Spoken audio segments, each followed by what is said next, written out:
Green Bay Packers Nation, how's it going? This is Brody, and we need to talk about a pressing issue that could jeopardize our Super Bowl dreams.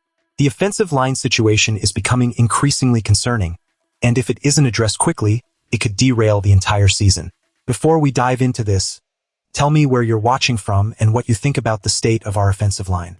We're building this community toward 10,000 subscribers, so please subscribe and help us reach that milestone.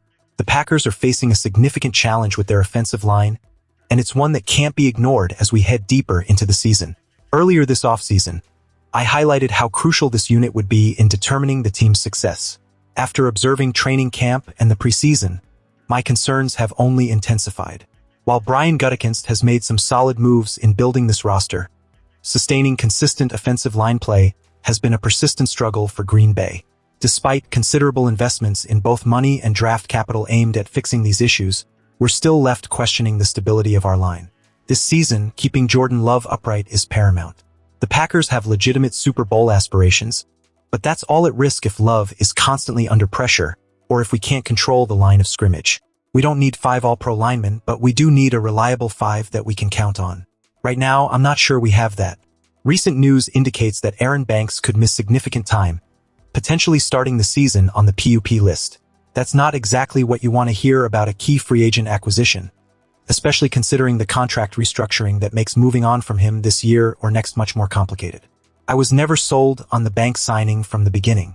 Reports suggested that Green Bay had to sweeten the deal to convince him to come here, and it's troubling that he hasn't lived up to expectations. Throughout his career, he was never viewed as an elite lineman, and now we might be entering another season without him, all while still being tied to his financial commitment. That's a significant problem.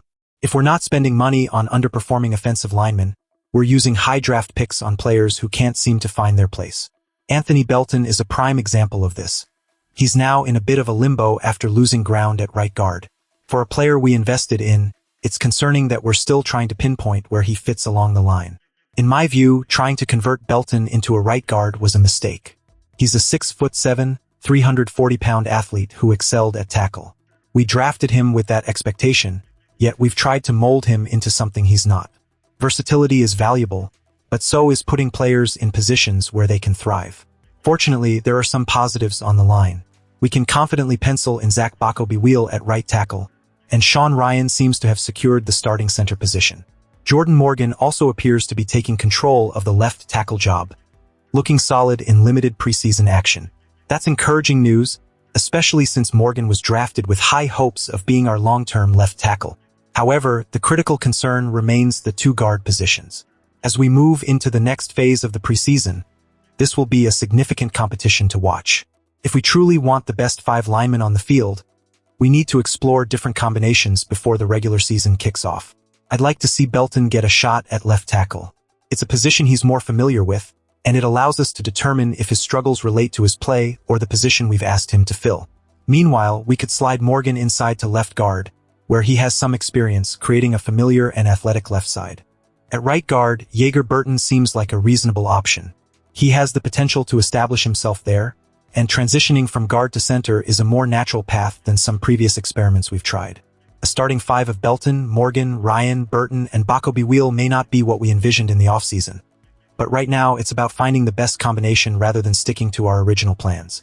If the right answer isn't on the roster, Gutekunst must look elsewhere. One veteran who could be a game-changer is James Daniels. At just 28 years old, he's shown flashes of being an elite guard when healthy. While his injury history is concerning, he could provide the depth and competition we desperately need. We can't risk entering the season with a depth chart that leaves us vulnerable if one player gets injured. Whatever route the Packers choose, it needs to happen soon. Adding another offensive lineman before the regular season would give that player time to adapt, build chemistry, and establish continuity, which is crucial for a team with Super Bowl aspirations. Jordan Love is stepping into a season with incredibly high expectations. The Packers have the weapons and a defense built around Micah Parsons, but we can't afford to spend half the season figuring out our offensive line.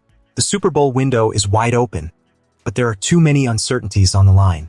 Aaron Banks' health is up in the air, Belton's position is unclear, the guard spots are unsettled, and our depth is concerning. Sure, maybe the solutions are already on our roster. Maybe Belton shines at tackle, or Burton secures the right guard position. but maybe is a dangerous gamble. If we finish the preseason without clarity, Gutekunst has to make a move. Letting the offensive line become the Achilles heel of this team would be a grave mistake. So, Packers fans, what do you think? How do you feel about the current state of our offensive line? Are you confident in the decisions being made? Or do you think we need to explore other options? Let's talk about it in the comments.